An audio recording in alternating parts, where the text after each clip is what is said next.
O Tribunal do Júri costuma atrair a atenção da sociedade porque, ao longo da sua história no Brasil, casos emblemáticos foram decididos por cidadãos comuns, sem a formação de um juiz de direito.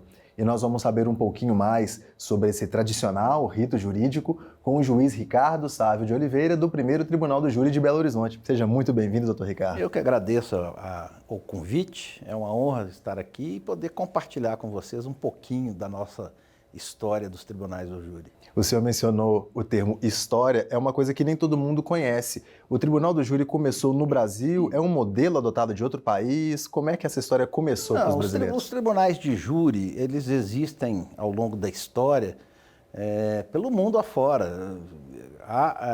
Podemos citar aí o caso, por exemplo, de Barrabás e Jesus, que foram julgados pelo povo lá, né?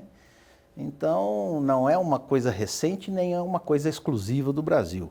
Foi trazida para cá pelo Império e, durante o Império, implantado para julgamento de vários tipos de processos.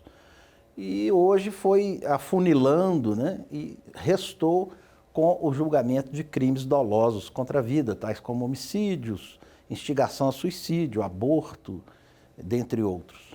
Eu ia perguntar isso, então, quanto tempo de vida esse modelo brasileiro de Tribunal do Júri existe? Então já temos existe séculos, desde né? o Império, né? Desde o Império. Os jurados são colocados ali em número ímpar para não haver empate, né? Quantos são os jurados para um caso? São 7 jurados que atuam em cada sessão de julgamento. Na verdade, nós temos 25 jurados à disposição no início do dia, no início da sessão, e desses 25 a gente retira 7 por sorteio, que irão então atuar durante aquela sessão daquele dia. Hoje, então, Belo Horizonte tem quantos tribunais do júri? Instalados, nós temos 3 tribunais do júri e estamos com um transitório temporário, que a gente chama de mutirão, que é um 4º tribunal, instalado até dezembro deste ano e, posteriormente, dependerá de decisão da administração do Tribunal de Justiça, mas esse 4º tribunal está lá nos auxiliando para desafogar um pouco a pauta que estava se alongando, se estendendo. Com essa parada que nós tivemos aí em razão da pandemia, nós tivemos um acúmulo de processos pendentes de julgamento e então precisamos de um auxílio de um 4º tribunal para desafogar essa pauta e aí a gente poder prosseguir com um prazo razoável de duração do processo. Quais são os casos julgados em um tribunal do júri, doutor Ricardo? São os crimes dolosos contra a vida, ou os intencionais, né, contra a vida, na forma consumada e na forma tentada.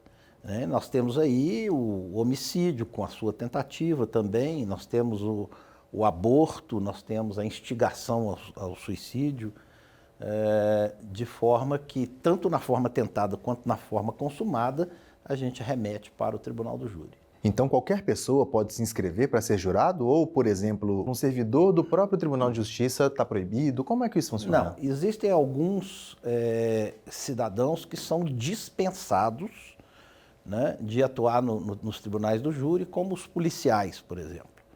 Né, eu cito o exemplo do policial. O policial está na rua atuando na investigação ou na prevenção do crime, ele está dispensado de comparecer como jurado, se assim convocado. Não está proibido, está dispensado. Né? Se ele quiser participar, não há nenhum impedimento legal. Agora, funcionários do tribunal, por exemplo, não há nenhum impedimento. Tem, inclusive, alguns que nos servem lá no Primeiro Tribunal do Júri. Queria encerrar com o senhor perguntando que importância pode ter trazer o cidadão comum para dentro do judiciário, para atuar em casos que podem ser quase como ordenadores da própria sociedade onde ele vive. O que eu posso dizer é que o cidadão, enquanto jurado, é o responsável por dar a resposta social à prática daqueles crimes dolosos contra a vida. Então, eles representam a sociedade dentro da sessão de julgamento e eles, enquanto representantes da sociedade, é que vão responder à própria sociedade o que querem que seja feito com aquele crime dentro das limitações legais, por óbvio. Mas eles dizem esse crime deve ser repelido, aquele crime deve ser aceito. Isso é uma independência de julgamento que cada jurado tem, que na maioria, ou seja, dos 7, tendo 4 num sentido, formando a maioria entre os 7, vão decidir o destino daquele cidadão que está sendo julgado, que vão dar a resposta à sociedade em razão daquele crime praticado. Ok, muito obrigado pela sua participação, doutor Ricardo. Eu que agradeço. O Tribunal do Júri, na primeira presidência, está às ordens de todos vocês, da população. Nosso plenário é grande, comporta um público expressivo e estão todos convidados a participar da sessão de julgamento, pelo menos como assistentes. E aqueles que desejarem exercer a função de jurado, que tenham mais de 18 anos, que não tenham antecedentes criminais e que residam em Belo Horizonte, estão convidados a se inscrever como jurados. É um serviço de relevância social.